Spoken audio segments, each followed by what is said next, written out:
back on him, he had this sort of Klingon lump on his forehead where all the fluid was draining forwards, and his eye was a bit sort of gammy and disgusting.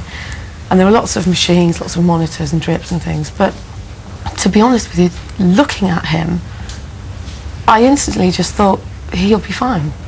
Because there was some, you know, I just knew if he was in there, he'd come back, because he's very tough. Well, getting him back was primary. I mean, obviously, my God, an incredible team of amazing doctors, people, surgeons, experts around you. But getting him back was partly down to experts who shouted him back. Was partly.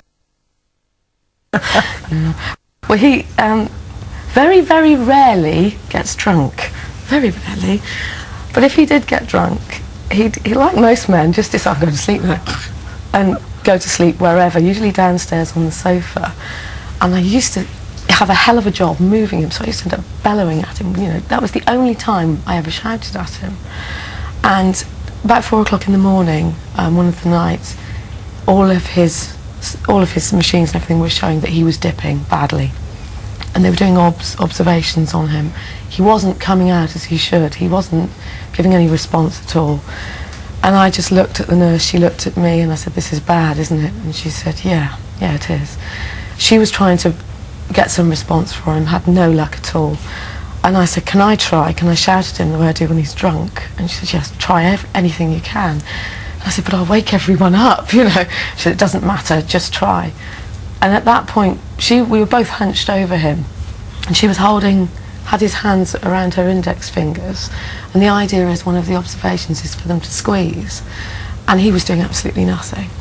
So I just said, Richard, you squeeze those bloody fingers, because this is important. At the top of your voice.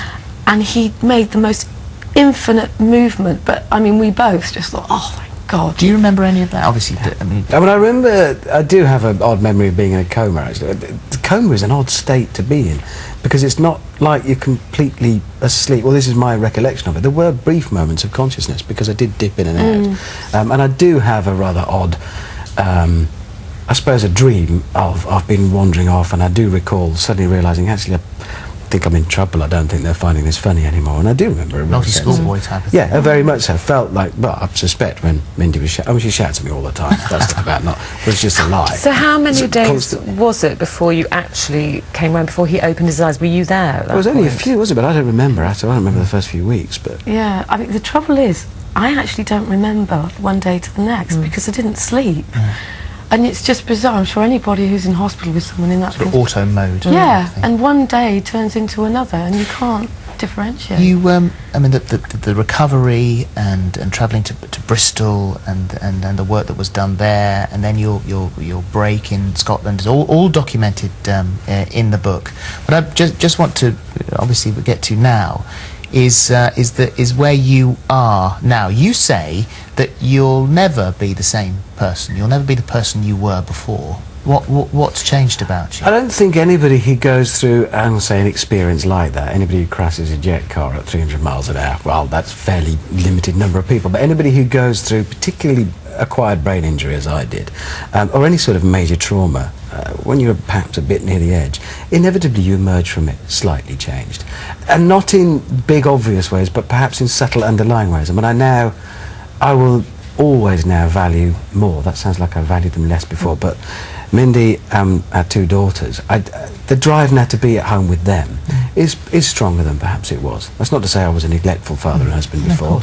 Was I? No. No? Good. What do you notice, Mindy, in him? Has he changed? Are there pieces of him that are different? Much taller. Good. Much taller. Like celery, bizarrely. Yeah. Thank you. No, that's the biggest change. There used to be, because obviously he's very busy with working in television, we live in Gloucestershire, so he spent a lot of time in London working, and he'd quite enjoy it, you know, go out with the boys and have a drink and enjoy it and make the most of it. Now, when he's working in London, all he wants to do is get home. And that is the biggest change. But I suspect that's very common for anybody who's been through something. It just makes you just reevaluate. You just value your life and your family. And it's a fascinating book and great and very interesting that you've had to write a lot of it because he couldn't remember so much, and you've enjoyed that. Well, it's very therapeutic actually. Why did you write it? Well, the main reason, to be honest, was a lot of people have friends or relatives who've been through brain injury, and it's kind of a closed book. Nobody wants to talk about it. It's something. It is almost a taboo stigmatised. subject. I mean, having been in the course of recovery, clinically confused, and terrible amnesia, having gone through that experience and been, I'm told daily I'm lucky, and I was lucky, and been lucky enough to get better. By looking back over that experience, and both of us being very honest about how it affected us, what it meant to us, and it wasn't all sweetness and light between us all the way through. It's not an easy process recovering from something like that. So we figured by being honest about it. And you have been, you've been well, it's very good honest. therapy for us. It's beautifully And written. it's You're a useful. fantastic writer. Yeah, all right. That's all I get daily. She's a very Honestly, good- yes, yeah. she's Sorry, sorry. really Very well pleased, written. darling. On the Edge, my story with Richard and Mindy as well. And thank you both very much for coming in today. Thank you. Thanks for having us. Great to Pleasure. see you looking Thank you. so well. Yeah. Nice to meet you. Thank you. We've got cookery after the break with Angela. She's mutton she's got for us today. Not dressed as lamb, as you said, though. Back after this.